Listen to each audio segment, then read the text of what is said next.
पिछले 3 सालों में आप देखिए 1000 से ऊपर लगभग 1200 महिलाएं इस बीमारी से पीड़ित हुई हैं और इसमें से केवल 1/3 महिला ऐसी हैं जो कि अर्ली स्टेज में पकड़ी गई हैं, जिनका बीमारी को हम जड़ से जल्द ही मिटा सके हैं।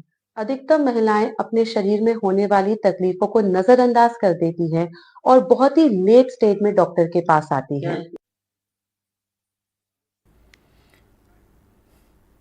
तो देखिए, सर्वाइकल कैंसर आखिर है क्या, इसके लक्षण क्या है, बचाव कैसे किया जाए? क्योंकि देखिए, आज के समय की बात की जाए तो भारत में महिलाओं में ज्यादातर सर्वाइकल कैंसर बढ़ता जा रहा है। ऐसे में आज इस पर हम चर्चा करेंगे। हमारे साथ पैनल जुड़ेगा और चलिए परिचय आपका करवा दें। डॉक्टर प्रभाकर तिवारी हमारे साथ जुड़ रहे हैं जो कि सीएमओ हैं भोपाल के, और रुचिका सचदेवा हमारे साथ जुड़ रही हैं जो कि ब्रेस्ट कैंसर सर्वाइवर हैं। इसके अलावा डॉक्टर सीमा सिंह हमारे साथ जुड़ रही हैं, ऑन्कोलॉजिस्ट है। डॉक्टर उत्तरा गुप्ता है जो कि गायनेकोलॉजिस्ट है। और चलिए इस चर्चा की शुरुआत करते हैं। सबसे पहले उत्तरा जी आपसे शुरुआत करना चाहूंगी, चूंकि देखिए महिलाओं में ये कैंसर लगातार बढ़ता जा रहा है। जितनी महिलाएं इस वक्त इस शो को देख रही हैं, मुझे लगता है ये जानना सबसे पहले जरूरी है कि आखिर सर्वाइकल कैंसर है क्या। उत्तरा जी। नमस्कार। देखिए, सर्वाइकल कैंसर एक ह्यूमन पैपिलोमा वायरस नामक वायरस से होने वाला एक इन्फेक्शन है जो महिलाओं में संभोग के बाद अक्सर इन्फेक्ट हो जाती है। तो इसकी रोकथाम बहुत ही आसान है। ये सर्वाइकल कैंसर काफी अर्ली स्टेजेस में डिटेक्ट किया जा सकता है और इसका बचाव भी किया जा सकता है। आजकल काफी सारे टेस्ट उपलब्ध हैं, जैसे कि पैप्समियर, VIA, जो कि लगभग सभी सरकारी और प्राइवेट अस्पतालों में उपलब्ध हैं, और इसके द्वारा हम काफी अर्ली स्टेजेस में सर्वाइकल कैंसर को डिटेक्ट कर सकते हैं। चलिए उत्तरा जी, दोबारा आपके पास लौटेंगे। डॉक्टर सीमा सिंह जी का रुख कर लेते हैं। सीमा जी, जैसा कि उत्तरा जी बता रही थी कि सर्वाइकल कैंसर आखिर है क्या, अब सवाल ये उठता है कि कई दफा जो सिम्टम्स दिखाई देते, लक्षण की बात की जाए, कई दफा हमें ये लगता है कि सामान्य है, और लेकिन होता यह है कि वो बढ़ चुका होता है। ऐसे में हमें पता कैसे चले कि अब हमें डॉक्टर के पास जाने की जरूरत है, यानी कि लक्षण को हम कैसे पहचाने? सीमा जी। जहां तक सर्वाइकल कैंसर से बचने और सर्वाइकल कैंसर के ट्रीटमेंट की बात है, बचने का जैसे डॉक्टर उत्तरा जी ने बताया, उसके लिए जब सिम्टम ना हो तब की बात है ना। बचाव मीन्स जब सिम्टम नहीं है, कोई लक्षण नहीं है, तभी तक हम लोग बचाव की बात करते हैं, जिसके लिए स्क्रीनिंग प्रोग्राम्स हैं, जिसमें annual pap smear test, HPV DNA virus, इन सब का डिटेक्शन किया जाता है। अब ट्रीटमेंट के लिए जो मोस्ट कॉमन सिम्टम है इसमें पोस्ट कॉइटल ब्लीडिंग, मतलब जब महिला संपर्क करती है उसके तुरंत बाद जो ब्लीडिंग होती है, विच इज नॉट रिलेटेड, जो कि उसके माहवारी से रिलेटेड नहीं है, ये उसका मोस्ट कॉमन सिम्टम है।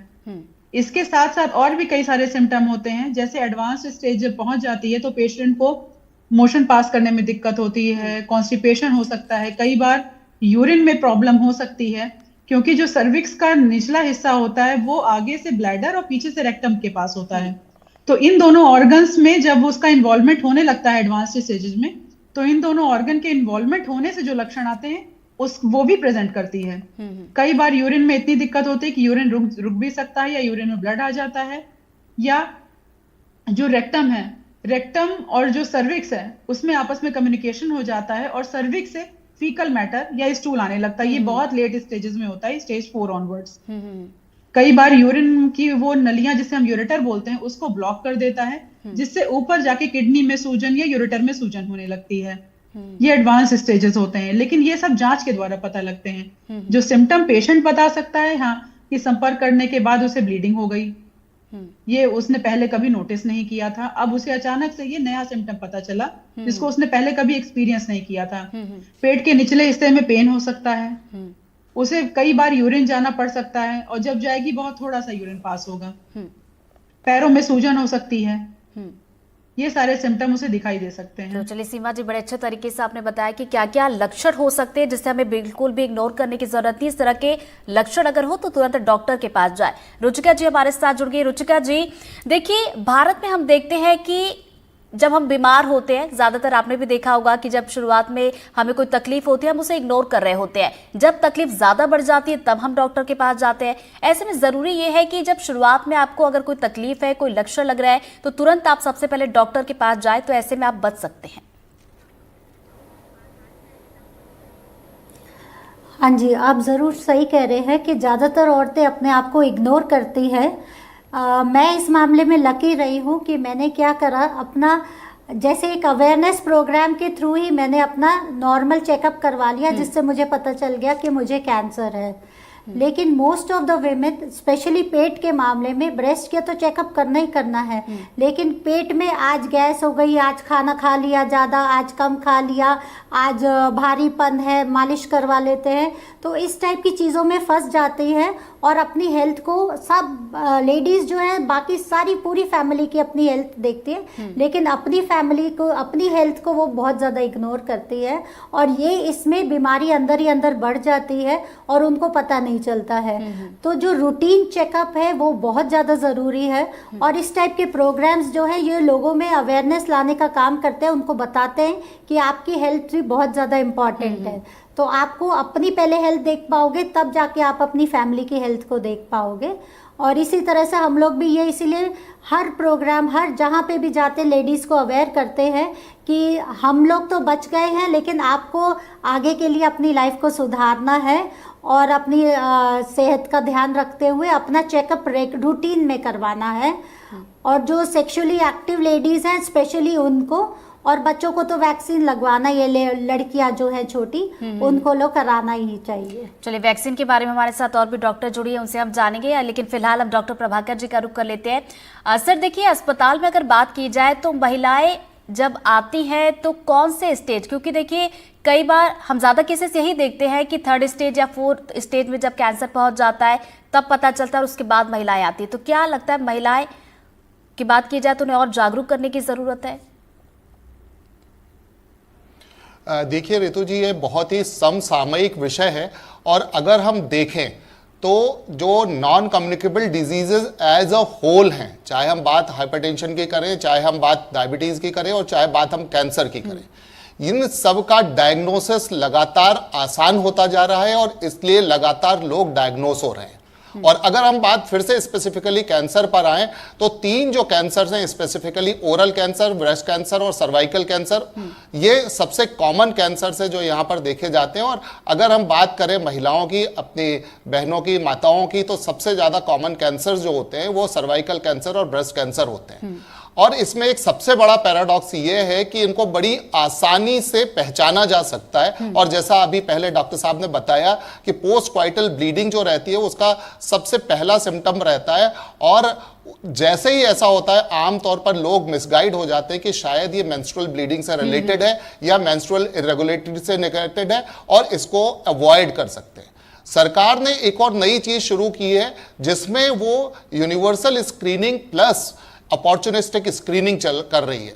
जो सर्वाइकल कैंसर है उसका सबसे जो आसान टेस्ट कहना चाहिए, that is VIA, visual inspection with acetic acid, जो कि इवन स्टाफ नर्सेज और जो कम्युनिटी मेडिकल ऑफिसर्स हैं, कम्युनिटी हेल्थ ऑफिसर्स हैं, वो भी कर सकते हैं। और आयुष्मान आरोग्य मंदिरों में सरकार ये निःशुल्क उपलब्ध करा रही है, क्योंकि आप जानते हैं कि सारी की सारी महिलाएं सिविल अस्पताल, डिस्ट्रिक्ट हॉस्पिटल या मेडिकल कॉलेजेस में नहीं जा सकती, तो उनके आसपास, यानी कि आप देखें शहरों में वार्ड लेवल पर और गांवों में जो ग्राम पंचायत लेवल पे ये visual inspection of acetic acid जो बेसिक टेस्ट है, जिससे डायग्नोसिस प्रूफ तो नहीं होता पर अंदाजा बिल्कुल अर्ली स्टेजेस पे लगाया जा सकता है कि सेलुलर चेंजेस शुरू हो गए हैं और आगे ये कैंसर में बदल सकते हैं, और वहीं पर उनका इलाज शुरू किया जा सकता है। इसके अलावा आजकल डिस्ट्रिक्ट हॉस्पिटल और कम्युनिटी हेल्थ सेंटर्स तक कॉल्पोस्कोपी की सुविधाएं उपलब्ध है, जिसमें इनिशियल स्टेजेस पर उनको रोका जा सकता है और आगे बढ़ने से रोका जा सकता है।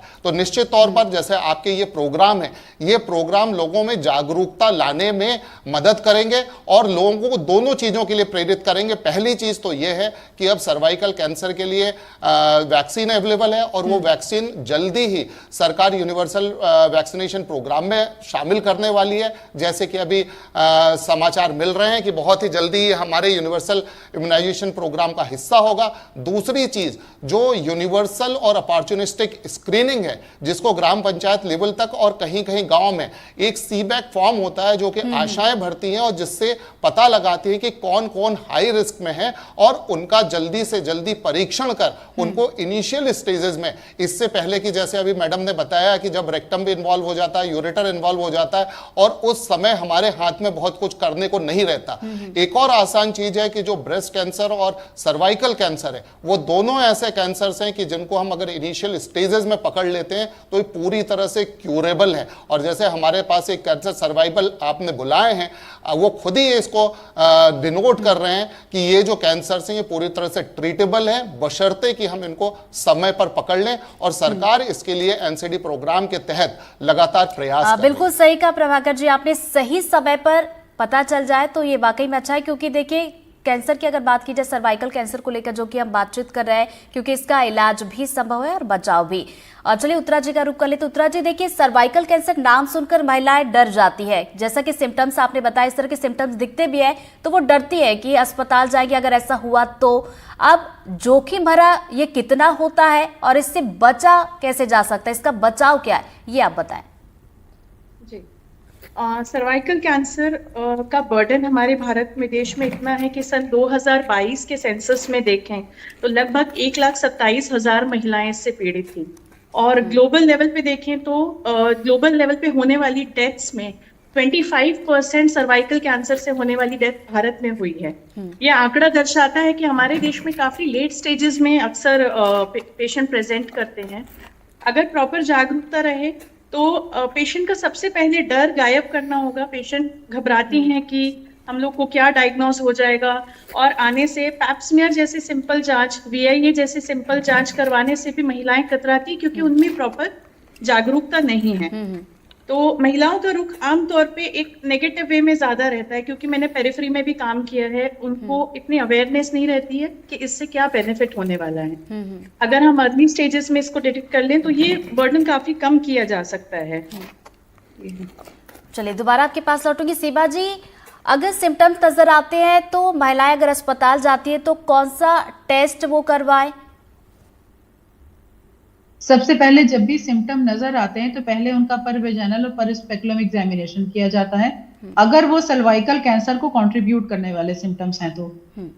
और अगर उसमें कोई ग्रोथ या मास ऐसा दिख रहा होता है तो हम लोग उससे पंच बायोप्सी लेते हैं।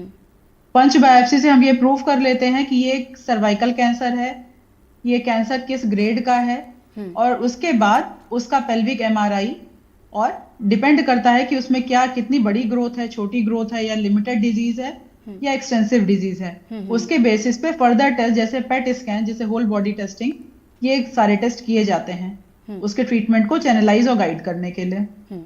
चलिए ट्रीटमेंट को लेकर और भी आपसे विस्तार में बातचीत करूंगी। रुचिका जी का रुख कर लेते। रुचिका जी, ट्रीटमेंट को लेकर अक्सर लोग डर जाते हैं कि कीमो होगी और आगे जो भी प्रोसेस है खर्च बहुत ज्यादा होगा, लेकिन इन सब चीज़ों को लेकर चूंकि आपने फेस किया, आपकी जर्नी में जानना चाहूंगी कि किस तरीके से कितना क्या जो है खर्च आता है, और लोगों को इससे जब डरने या घबराने की जरूरत नहीं है बल्कि अवेयर होने की जरूरत है कि अगर डिटेक्ट होता है तो तुरंत अस्पताल जाए और अपना इलाज करवाएं। जी ज़रूर। जब मेरे को नवंबर 2016 में ब्रेस्ट कैंसर हुआ था तो ये था कि मेरा इंश्योरेंस था और मेरे को इसीलिए बहुत इजीली और बहुत अच्छा ट्रीटमेंट मिल गया था। तो लोग डरते हैं कि हम कहाँ जाएं, तो हमारे पास इंश्योरेंस था तो इसलिए बहुत इजी था कि किसी भी हॉस्पिटल में जाके इलाज करा देते हैं। अब हमारी सरकार ने इस वक्त इतनी ज़्यादा फैसिलिटीज़ दी हुई है कि कहीं पे भी जाके इंसान अपना इलाज करवा लेता है। अब आगे ये बात आती है कि क्या क्या हुआ। मेरा भी ऑपरेशन हुआ, 16 कीमोज हुई और 32 रेडिएशंस भी हुए, और वो जर्नी कम से कम 1 साल की चली और अभी भी 10 ईयर्स पूरे नहीं हुए। 10 ईयर्स तक के हार्मोन थेरेपी की गोलियां भी मैं खा रही हूँ अभी आज की डेट में भी, वो भी एक पार्ट है इस ट्रीटमेंट का। लेकिन आपका एटीट्यूड बहुत ज़्यादा अच्छा होना चाहिए, आपका और आपके आसपास के लोगों का, आपकी फैमिली का जब सपोर्ट होता है तो बहुत आसान हो जाता है इसको फेस करना। और अब क्योंकि हम कैंसर सर्वाइवर है, हमें मालूम है लाइफ की कितनी इम्पोर्टेंस है और अपनी लाइफ का हर पार्ट हम अच्छे से जीते हैं और अब मालूम है सस्टेनेबल लिविंग जो हमारी लाइफ में होना चाहिए, तो बहुत सारी लाइफस्टाइल में हमने चेंजेस करे हैं। योगा करते हैं, ब्रीदिंग एक्सरसाइजेस करते हैं, हम लोग प्लास्टिक का उपयोग नहीं करते हैं और कोई भी खाना ऐसे प्लास्टिक में गर्म करके नहीं खाते हैं और पानी अच्छा साफ पीते हैं। तो ये छोटी छोटी चीज़ें बदलाव करने, और ये तो हर किसी को कैंसर का वेट नहीं करना चाहिए कि वो आए, क्योंकि हमारे एनवायरनमेंट में इतना ज़्यादा बुरा हो चुका है कि अब लोगों को ये सारे चेंजेस करने ही पड़ेंगे अपनी लाइफ में, और कैंसर का वेट नहीं करना पड़ेगा। क्योंकि कैंसर सही में हमारी गली में आज 5 या 6 कैंसर पेशेंट्स हैं, जबकि पहले आधे शहर में से कोई एक सुनने में मिलता था कि कैंसर पेशेंट है। लेकिन अब तो ऐसा हर दूसरे दिन निकल के आ रहे हैं, तो कहीं ना कुछ तो रॉन्ग हो रहा है। और लेडीज़ में ज़्यादा ही हो रहा है, ये देखें। जेंट्स में प्रोस्टेट कैंसर वगैरह भी सुनने में आ रहे हैं काफ़ी केसेस, लेकिन लेडीज़ क्योंकि इग्नोर भी अपनी हेल्थ को बहुत ज़्यादा कर देती हैं, और जैसे मैंने पहले भी बताया कि जाती ही नहीं है डॉक्टर के पास में। तो हम लोग जाके 1-on-1 लेडीज़ को भी ये समझाते हैं, ज़्यादा से ज़्यादा क्या होगा, कैंसर निकलेगा, अगर सही जगह पे निकल गया, सही टाइम पे निकल गया तो आपका ट्रीटमेंट हो जाएगा, और अगर नहीं निकला तो आप बहुत लकी हो, आप टेंशन फ्री हो जाओगे। तो ये डर निकालना ज़रूरी है। कैंसर सुना के हमने लोगों को डरा दिया, लेकिन थैंक यू हमारे डॉक्टर्स के लिए, आजकल इतना अच्छा ट्रीटमेंट है कि most of the cases curable हो रहे हैं। हाँ, जब वर्स्ट केस हो जाता है फिर कोई भी कुछ नहीं कर पाता है उसका, लेकिन अगर इसी टाइप के प्रोग्राम्स होते रहे तो बहुत फ़ायदा होगा लोगों का। बिल्कुल सही कहा आपने, डर को भगाने की जरूरत है, डरने की जरूरत नहीं है, क्योंकि इलाज संभव है। प्रभाकर जी हमारे साथ जुड़े हुए हैं। प्रभाकर जी, अस्पताल की अगर बात की जाए, जो सामान्य अस्पताल होते हैं और एक खास तौर पर कैंसर पेशेंट के लिए अस्पताल होते हैं, क्या कुछ इंतजाम किए जाते हैं जो कैंसर पेशेंट पहुंचते हैं उनके इलाज के लिए?